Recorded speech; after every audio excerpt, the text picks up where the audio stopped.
Hello, friends. Uncle Marv here with another episode of the IT Business Podcast, the show for IT professionals where we try to do all the things that we can to help you run your business, support your customers, and do networking better, smarter, and faster.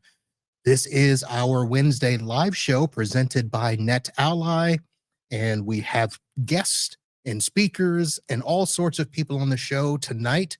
We have Eric Anthony with All Things MSP, who's going to be joining us. You've heard him on the show before. You have seen him out and about. Very good man in the community, so he will be joining us in just a bit. If you need to know more about the podcast, the easiest place to go is itbusinesspodcast.com. That's where you'll be able to see all the past shows. You'll be able to check out the one blog that I have posted. You'll be able to check out the queue of the month, which this month is a pretty good one. And if you submit a survey, you'll be entered into an Amazon gift card that will be given away next week during our live show. And we've got some other goodies there. So itbusinesspodcast.com. In old business, I do want to say that I had a show that went out last week. It was show number 600. Didn't do anything special. Just threw out a little bit show called The Junior Chronicles and Smart Coffee. And I already want to thank Brody for being somebody to respond and give me 2 more nicknames of what to call Junior. And Brody actually gave me a MJ and an HJ. The HJ actually is the Handyman Junior, and MJ as the Manager Junior, not just the owner, but the owner's son who tries to do whatever they can. So if you haven't heard that episode, head on over to the show, go to the podcast, find your favorite podcatcher, and you'll catch the audio shows, and you'll get caught up there. Before we get started, let me go ahead and also say thank you to our other sponsors. Our live stream sponsor, computersdoneright.com, managed service provider out of Southwest Florida, has been taking care of the StreamYard costs for me, and I appreciate that. You need somebody not only to help you with managed services, computer repair, they also do websites and social media work as well. So computersdoneright.com. Our supporting sponsor, the one that takes care of this mug for me, Super Ops. They sponsor my mug, and they sponsor the Florida Man segment that is coming up just a little bit later. Hello, Facebook user. Can't tell who you are, but welcome to the show. If you are watching the show live, you can participate in the chat. We stream live to YouTube, LinkedIn, and the Facebook. So welcome to the show. Let me go ahead and bring in our guest for this evening. Eric Anthony he's an MSP veteran. He's a channel vendor veteran. He runs the All Things MSP group. He is, I don't even know what his title is over at Egnyte. He is,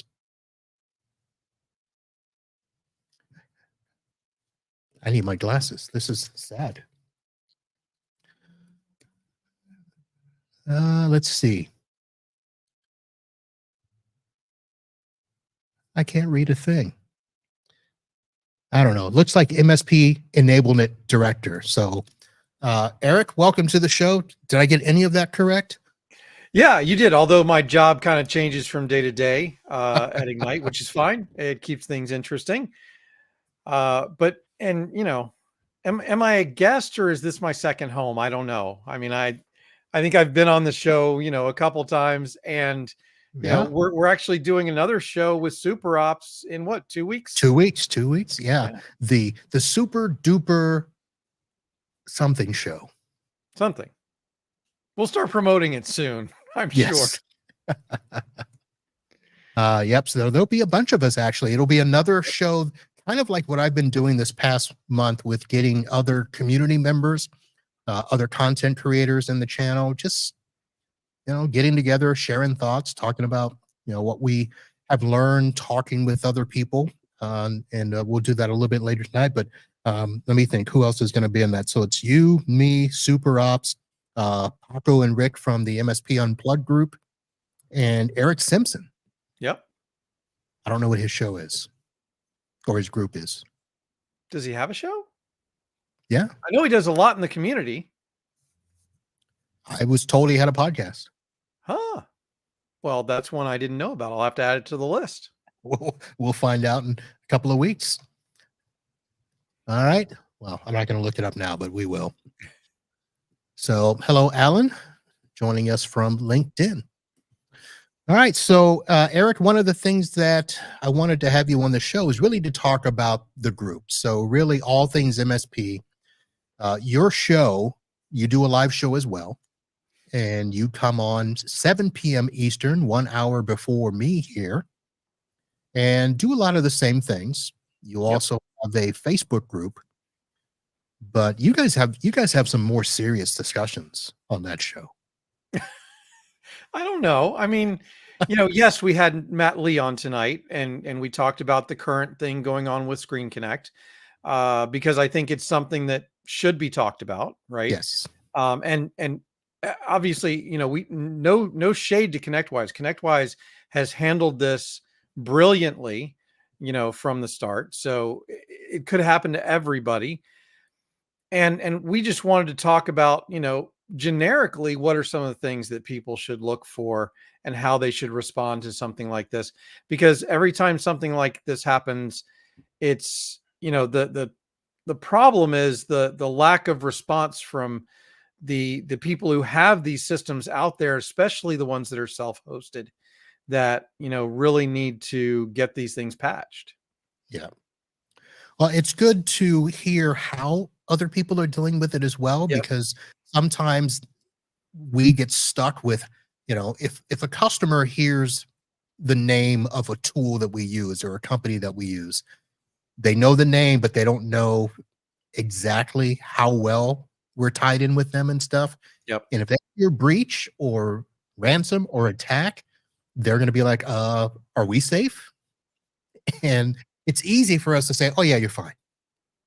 But a lot of times we actually need to give them a little bit more explanation. Here's what happened.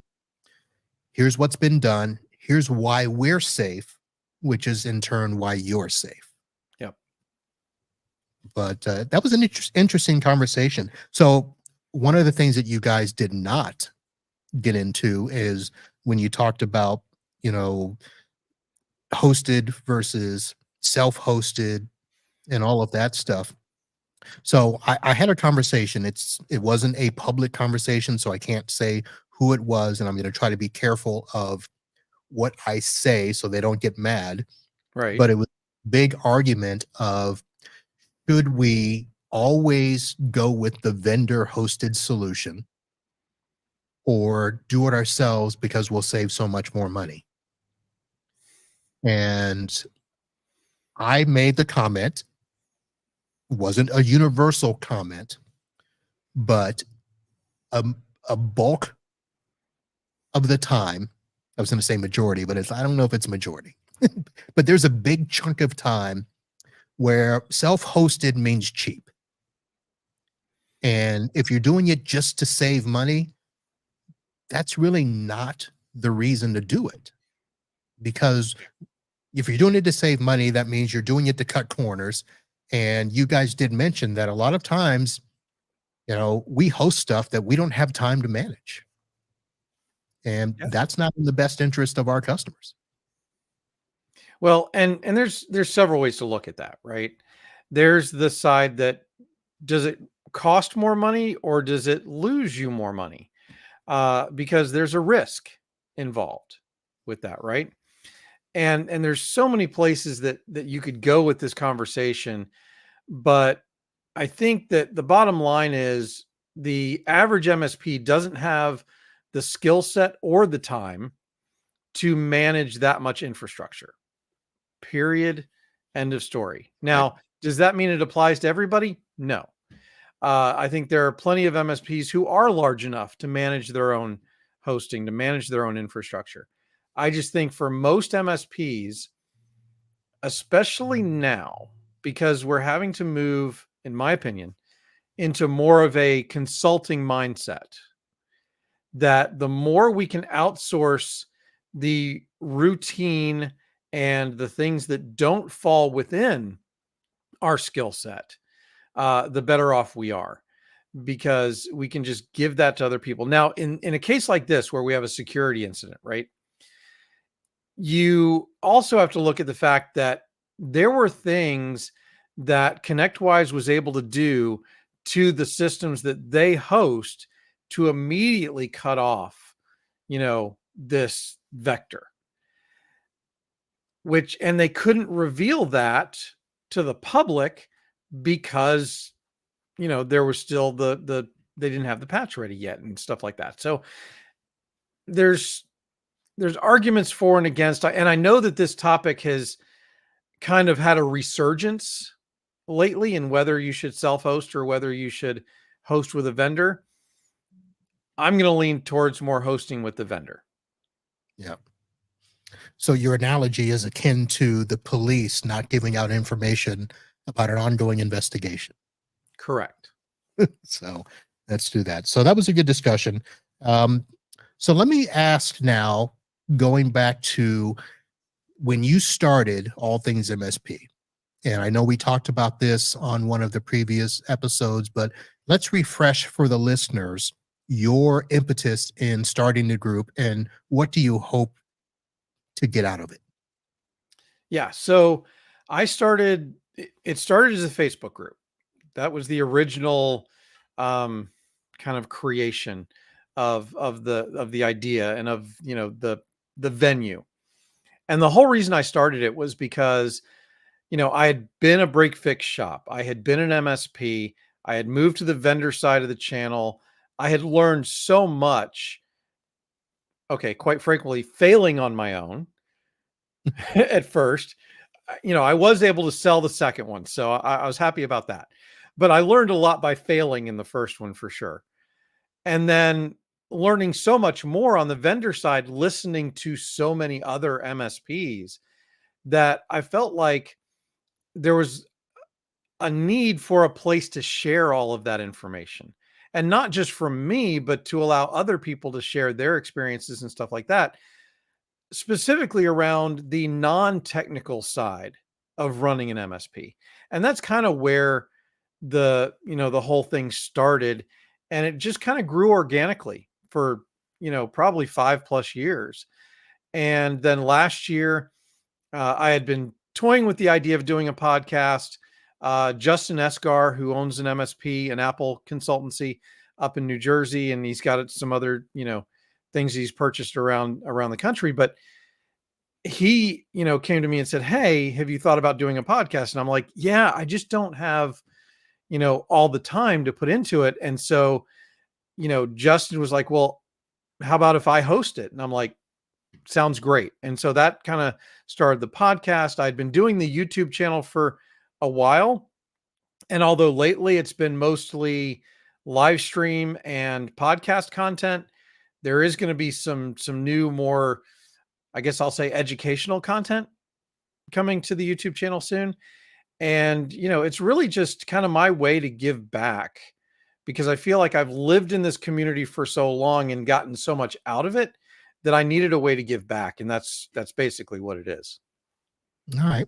So I think a lot of us are in that situation where we're doing this to give back based on, the help that we got. Because I was in that situation between 2012 and 2015, at a point in my business where I needed to find more information. And at the time, it wasn't coming from anybody I could talk with locally here because, dude, I'm not going to help you, take away my customer. And I'm like, I don't want your customer. I got my own. You know, so being able to talk to people who weren't afraid, first of all, to give information and to help. Now, of course, the internet has helped.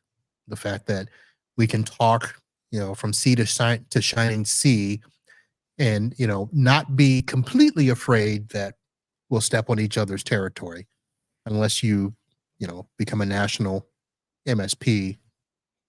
I guess that could happen. Yeah, but there's so few of those that, is that really going to be the case? I have an abundance mentality when I think about our industry, because there are so many small businesses out there that are the primary customer base of an MSP, that I really think there's so much greenfield to go after that you don't need to poach other people's customers, and therefore we don't really need to have that much competition. And not only that, there is so much that can be done for our customers breath wise, that there's a lot of work that can be done. I mean, if you're talking, infrastructure, machines, network, Wi-Fi, phones, cybersecurity. I mean, there's so many things that, you could have one customer take up a lot of your time. I mean, 365 is getting to be a job all unto itself. Yep. So, oh, looky who's here. Mr. Keith Nelson is in the house. Eric is a giver to this community. So Keith are you, Keith? may or may not have been on my live stream 30 minutes ago. Oh, he was. He was. I think Keith's on every live stream. At some point. We definitely appreciate his comments. And by the way, a lot of wisdom coming from him, in his comments, and how he runs his business, because he runs it a little bit differently than most MSPs, but it's also highly profitable. So people could learn a thing or two from Keith. All right. So you talked a little bit about the fact of the educational content that's coming. Can you give a little hint, or is that as much hint as you can give? No.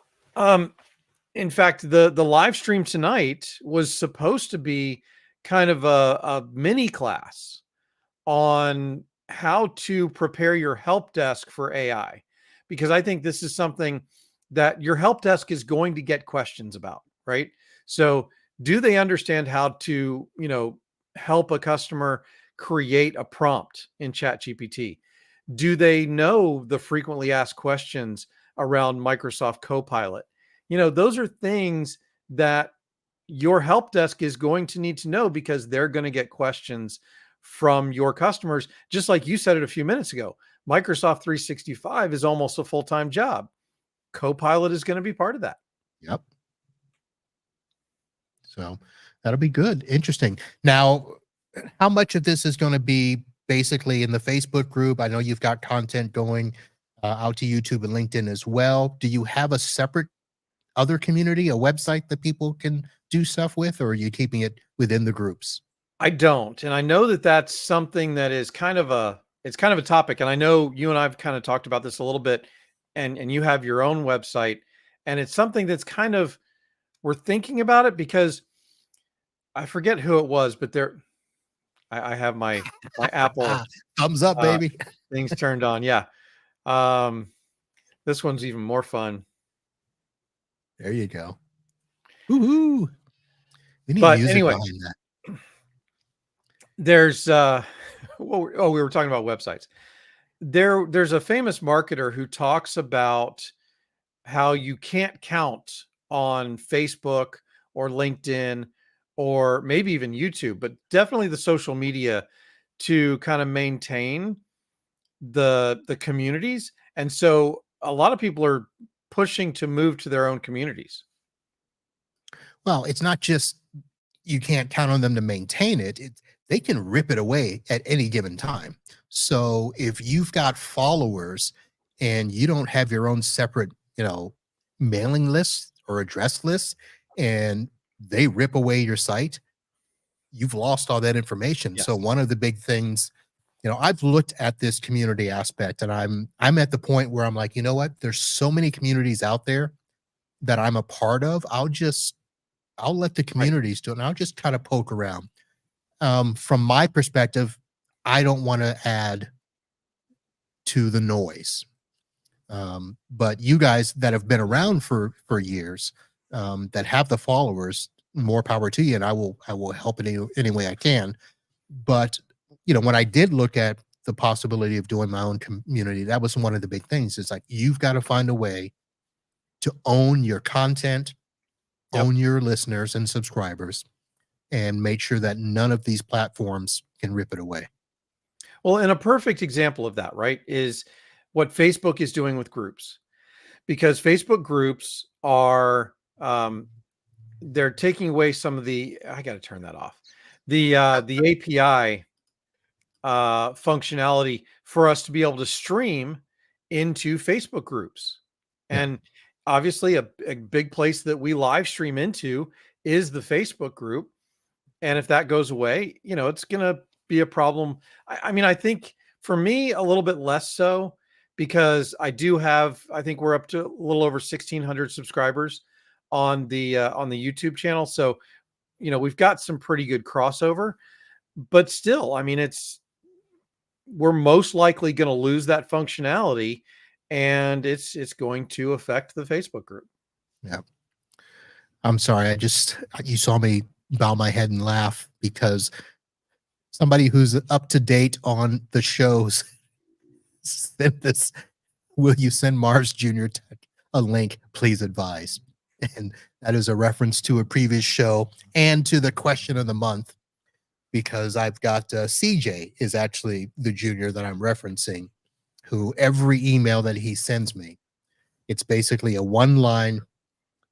This user has such and such a problem. Please advise.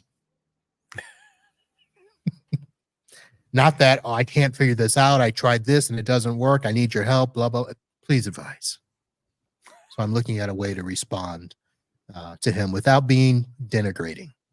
Yeah. Yeah. Well, we all had those, right? Yeah. So you're looking at this community thing in terms of how to keep it together. Yep.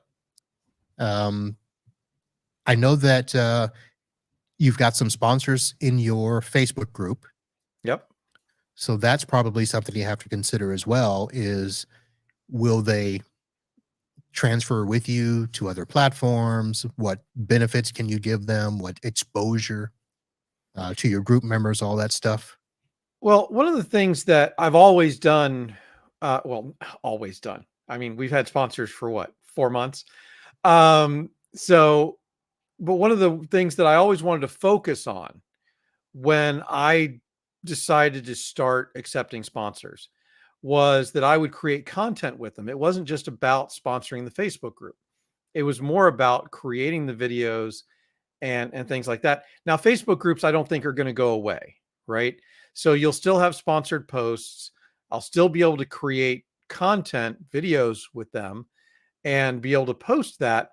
It's just the live streaming aspect might Right. go away. So,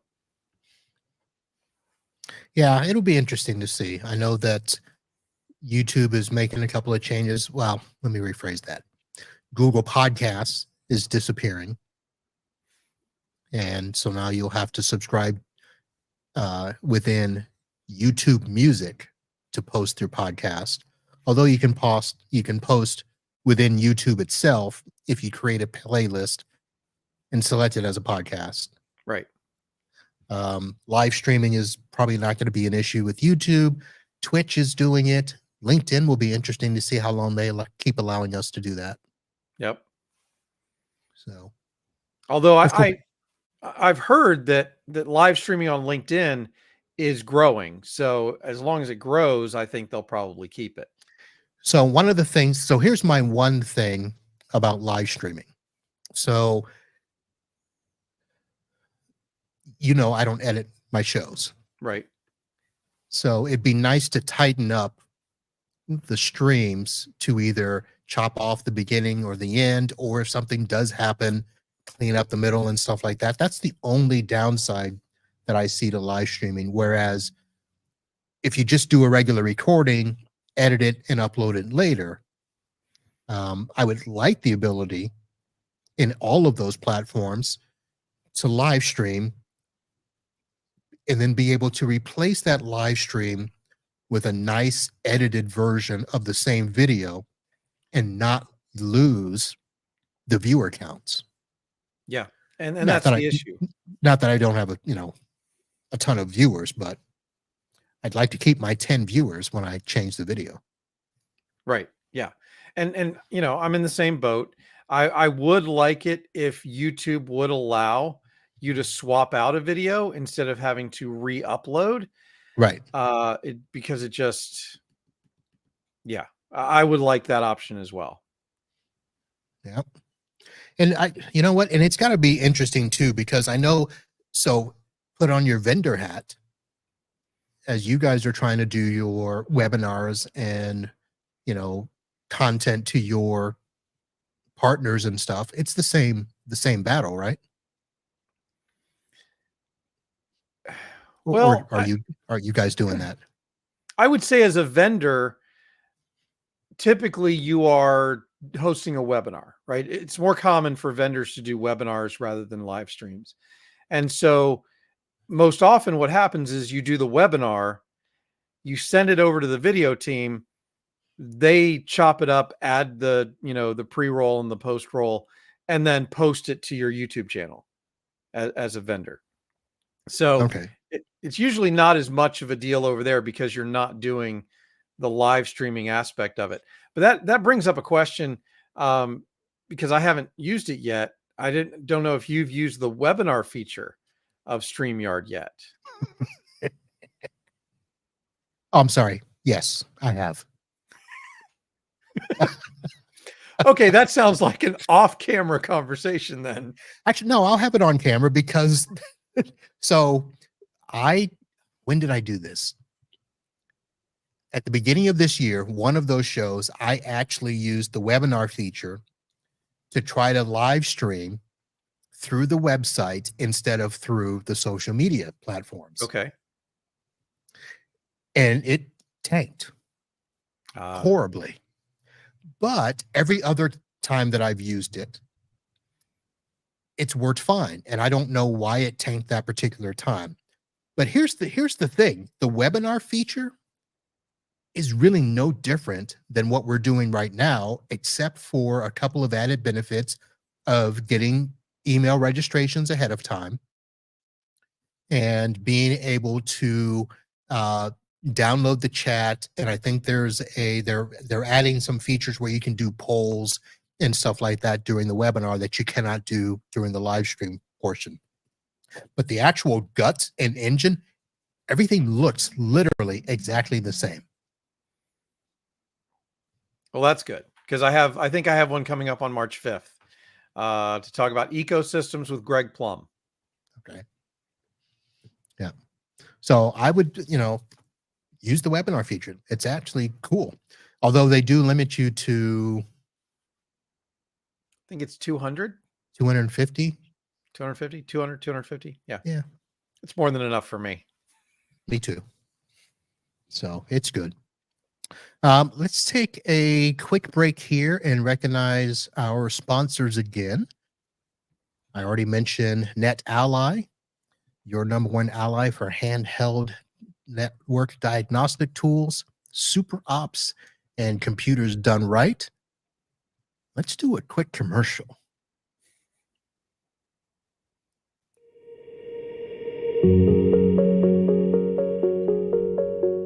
Network connectivity issues can be a major source of frustration for end users and put IT professionals in the hot seat. That's why it's important to troubleshoot connectivity issues and identify problem domains on copper Ethernet links quickly.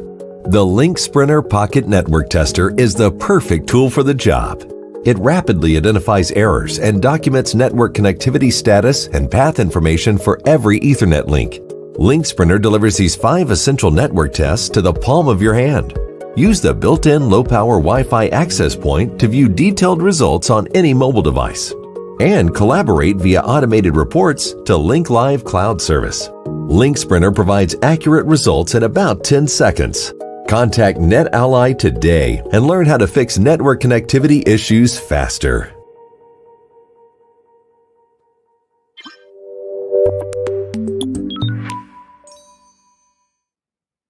All right, welcome back to the IT Business Podcast. My guest tonight, Eric Anthony from All Things MSP and one of our favorite vendors, Egnyte. So I asked you a few minutes ago to put on your vendor hat as it related to doing these videos and stuff. Let's quickly put that hat on again and tell our viewers and listeners what Egnyte is. So Egnyte is a cloud file sharing solution, kind of similar to SharePoint, OneDrive, Dropbox, Box, all of those different things. The major difference when it comes to just the file sharing piece is that we mimic an on-premise file server almost identically. In fact, we have lots of MSPs clients who have been switched over from an on-premise server to Egnyte. And because they're using the exact same drive letter, the folders didn't have to change, permissions are the same. They don't even know that they were switched over the weekend. Okay. So for me, being a former MSP, I think one of the great things there is you can switch somebody over and you don't have to do any training until you actually want to teach them the new features that they can do, because now it's a cloud file sharing solution rather than on-prem. Now, on top of that, we've evolved over the years, as everybody has, but we've included a lot of data security, data governance types of features that you don't have to bolt on. They're part of the platform. You just, pay for the additional plan. And that makes it so that it's a lot simpler for them to be able to upgrade from just basic file sharing to something that needs to comply with, let's say, CMMC or HIPAA or any of the more stringent compliance situations around data. We have a whole program around life sciences because there's, as you would expect, huge privacy concerns and therefore regulations around doing human trials for things like drugs and medical devices and stuff like that. So we can do a lot of that natively, and it just works. You don't have the problems that you would have with SharePoint where too many files or too big file, we solve a lot of the common problems that the other solutions have. We have ways to solve those, like the big files or low bandwidth solution. Right. And you mentioned, the big key that, customers just see a drive letter like they always have, and sometimes don't even need more than that, except for the fact that they can now work anytime, anywhere, as if they are still sitting in the office. And that is huge. You mentioned the security. So you guys actually allow security down to subfolder levels, right? Yes. So we mimic NTFS style permissions pretty much exactly. They operate a little bit differently in the way you configure them and manage them, but functionally, the way the end user sees it, it's the same. You can have inheritance, you can break inheritance. And so some of those things where some other cloud file sharing solutions, you actually have to rearrange your folders to make the permissions work right. You don't have to do that with Egnyte. With Egnyte, we can literally, in fact, we have a migration application that you can use to migrate the data from an on-premise server into the Egnyte cloud and maintain not only the files and folders, but the permissions as well, which makes it really easy to do a migration. And in fact, the migration tool does some other things like deltas and stuff like that make it very simple to do the migration over time, especially if your bandwidth is slow, and then test and then do deltas until it's caught up to do the cutover. So that way it minimizes that downtime for doing a cutover. Right. So the one question that I had from a customer the other day, and I know they're going to come back at some point and want me to find a solution for them, which in my mind might be Egnyte, but they want to be able to share access to a folder. And in most cases, it would just be view access, where they did not have to copy it to a DVD or a flash drive or a zip file and send it up to a file sharing place, and then it's gone. They want it to be something where, kind of like an FTP deal, where here's your access, go look at the files, you can view this PDF, blah, blah, blah, and then that's it. Do you guys have that type of permissions where you can share with limited access? Yes, absolutely. And it depends on what level of sharing you want to do. And I'm not very specific on some of the granular items there, but there are ways that you can share files and folders without creating a user.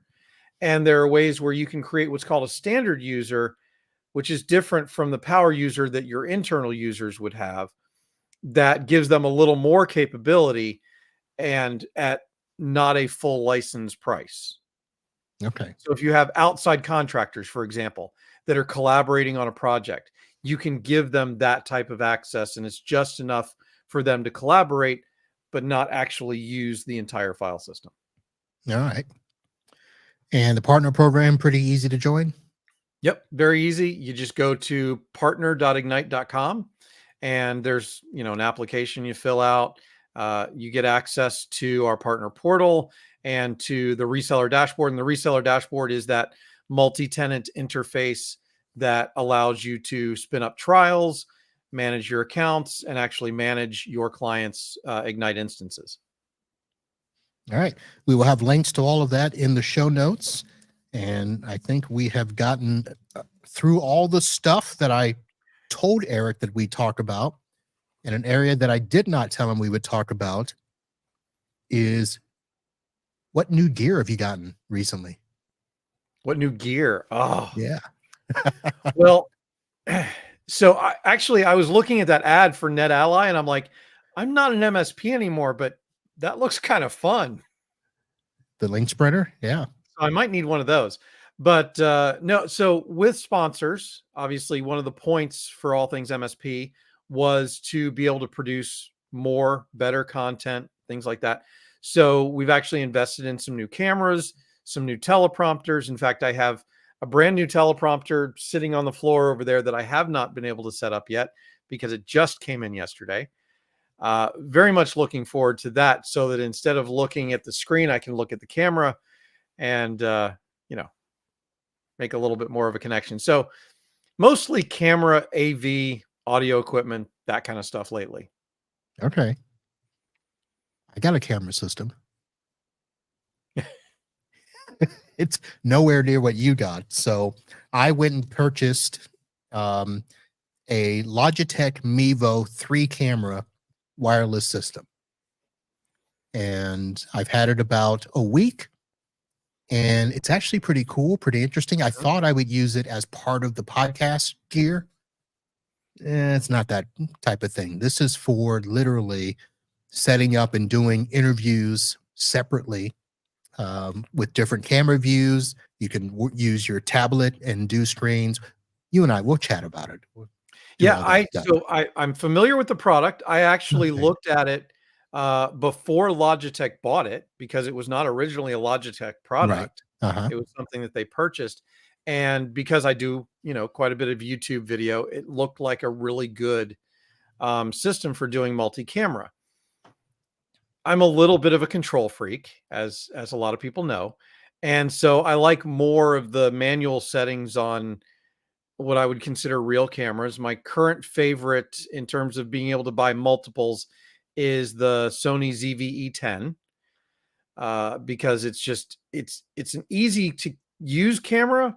It's also a small form factor. I don't know, when you saw me at IT Nation, I had just purchased 2, and I use those, all the time. And it's great because they fit in a very small case, and I can carry everything that I need to do a 2-camera, 2-person interview in basically a carry-on. Yeah.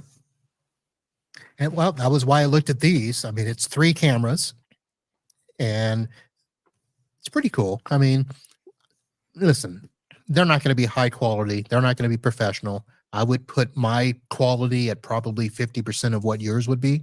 We'll have to test and see. But the production quality of what you can do with those is really cool. That's the benefit to those is you can do some really cool multi-camera angle, zoom, all from your iPad while you're doing the interview. Yeah. I have to edit it all later. Oh, see, I don't want to do that. Right. And I I don't think want it's to do that at amazing all. that you don't do any of that editing. I certainly do not. So let me put a link here. I hadn't planned on doing this, but I'm going to grab a quick link. Actually, you know what? Let me share this screen so that people know what we're talking about. How do I do this? There.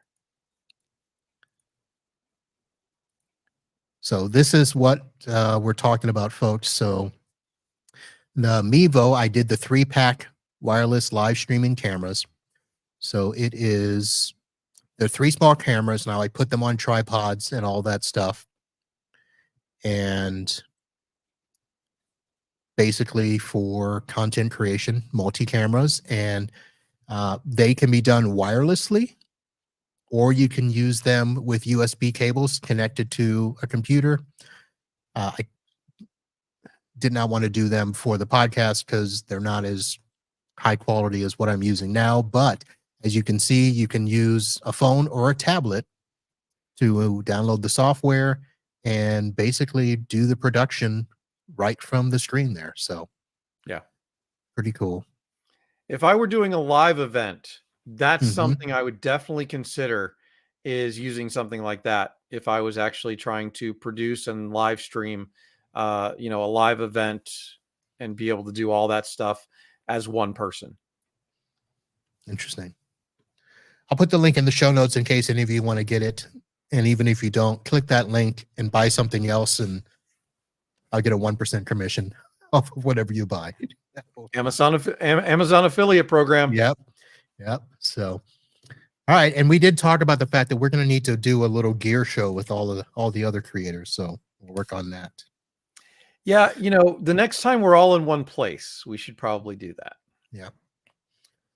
All right, my friend. So let me see.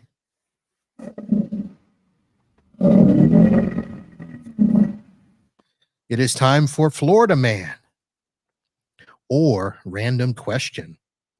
So I had asked you before the show so I could kind of be prepared if you wanted to challenge Florida Man or if you wanted to answer a random question, and you eagerly said Florida Man.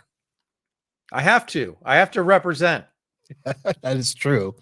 So what story do you have for us for Florida Man? Oh, I thought you had the story. Yeah, I have the story, but you say you didn't. Oh, so you don't watch my show. So the problem is I never get to this part of the show. I know, everybody's like halfway in. All right, we're done. So the whole idea is you would present a story from your current city. Okay. That would be crazy, ridiculous, obnoxious, to challenge my Florida Man story that I would pick out of the stories that I have. And if you didn't have a story that you thought would be worthy, then you would answer a random question and I would still share my Florida Man story. Oh. I'm going to send you the guest preparation page next time. So I guess you'll be answering a random question. I guess I will. I sorry about that, because the other thing is Raleigh. We love Raleigh, but just not that many crazy stories. Now, your stories are going to come from outside, kind of like from Cary, That's true. or The contained area for relocated Yankees. all right, let's see. Random question generator. An easy question. What's on your bucket list for this year? Oh, bucket list for this year. There's some secret ones that I can't reveal. But I would probably say attending more events as All Things MSP. We got to do it for the first time at IT Nation last year. But there are some other great events out there, and I would love to attend some of those as All Things MSP. All right. Pretty cool. All right. So let me open up this this link here. So here's the headline. Doctors remove 150 live bugs from Florida man's nose. A Florida man is breathing easier now that 150 live bugs have been removed from his nose. The unidentified patient went to a hospital earlier this month after noticing that his whole face felt like it was on fire. Now, the area that this is in is Jacksonville. Although the man first started experiencing symptoms in October, it wasn't until recently that they became serious.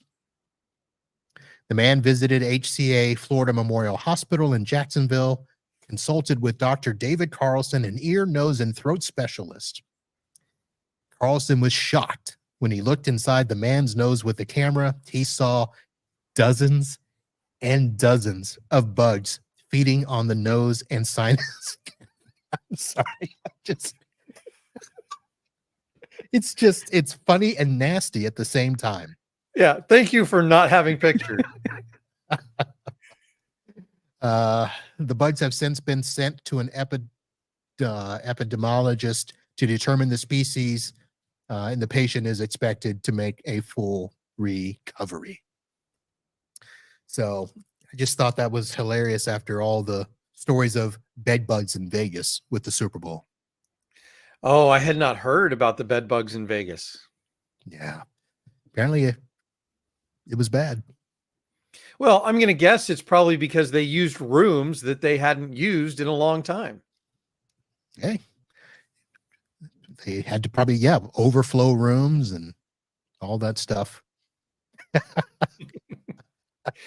Sorry, so, Diana. Of course, in the comments, what was he snorting? And thank you for the nightmares. Yes. Well, thank goodness man. it wasn't those bot fly larvae. Stop it. Stop it. You know what? Here's one more question I did have. I didn't think to ask you. You had done a survey in your ATMSP group.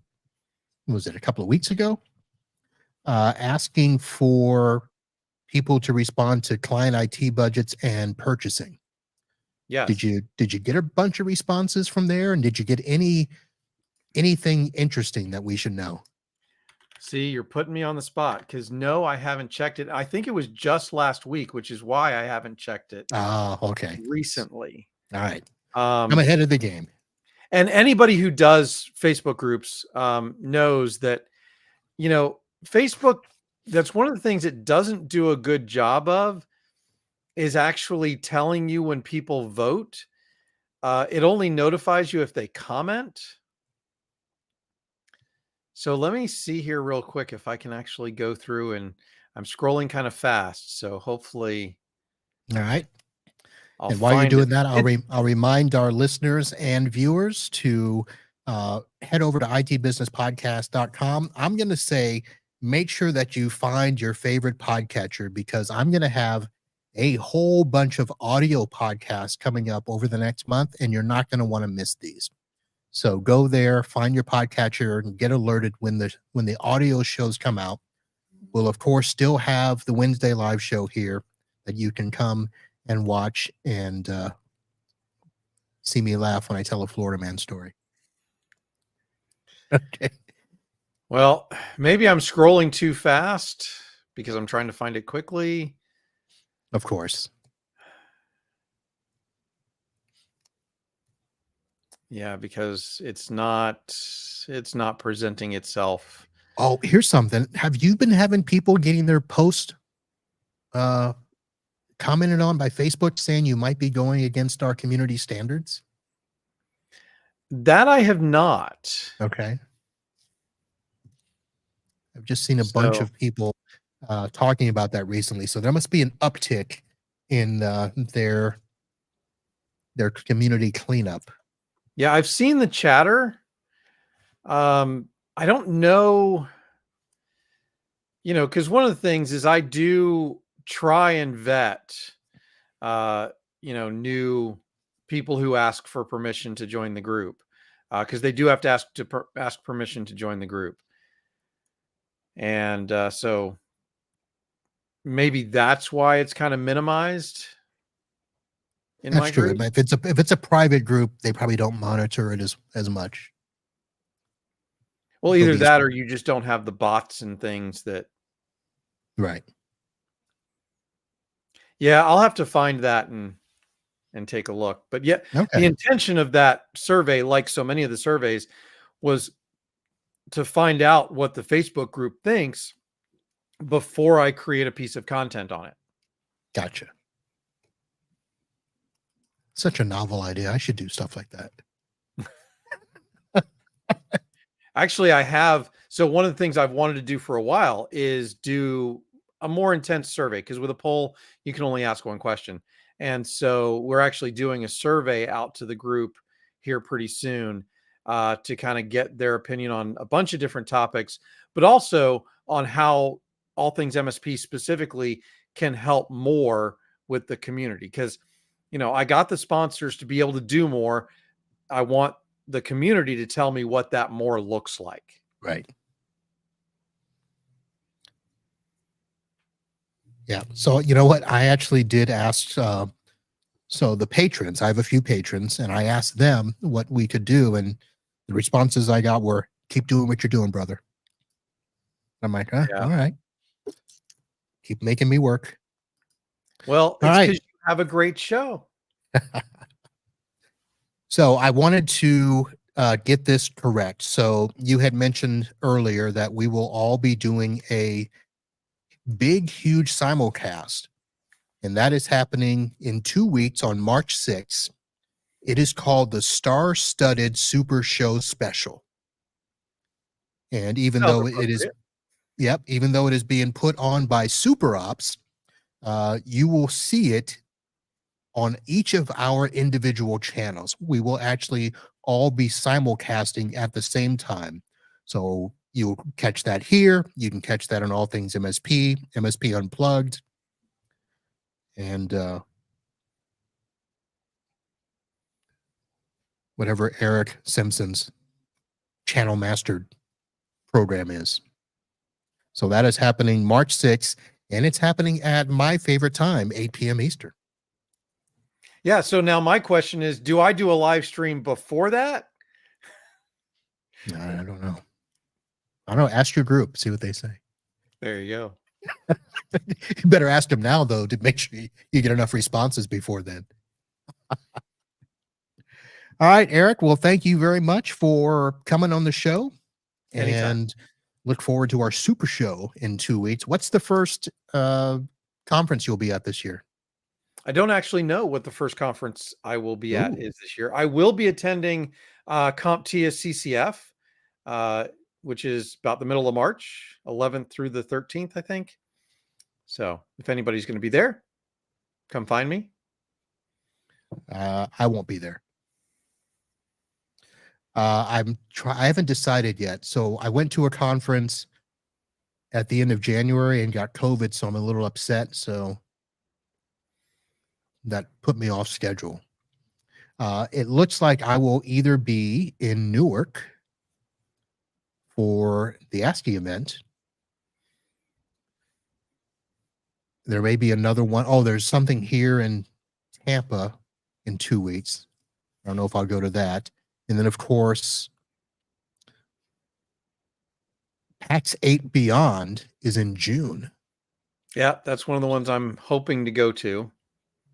So I'm trying to see if that's going to be the one conference I do this year west of the Mississippi, because I only go west of the Mississippi once a year. Oh, I should mention. So I do have another conference. Oh. So I have the ACES conference, which is not well known in our space because it's primarily in the past been an Apple consultants thing, but they really talk more about business problems than Apple stuff.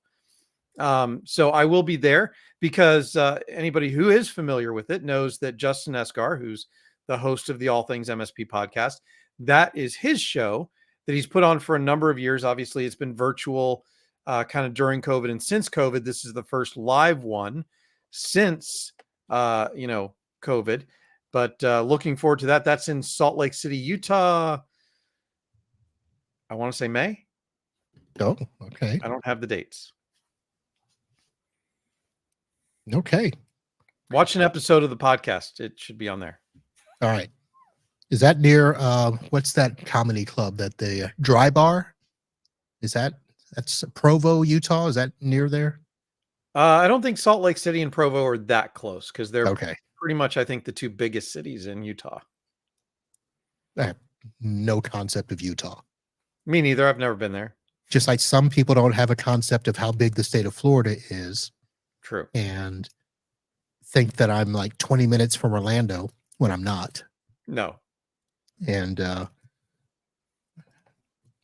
now we were closer when we both lived down there growing up. Yes. And it's a shame we didn't know each other then, because then this would just make this a whole lot better. Well, I was at Patrick Air Force Base back then. Satellite Beach. Mm-hmm. And I was in Stewart. In Stewart, yeah. We didn't play in football, though.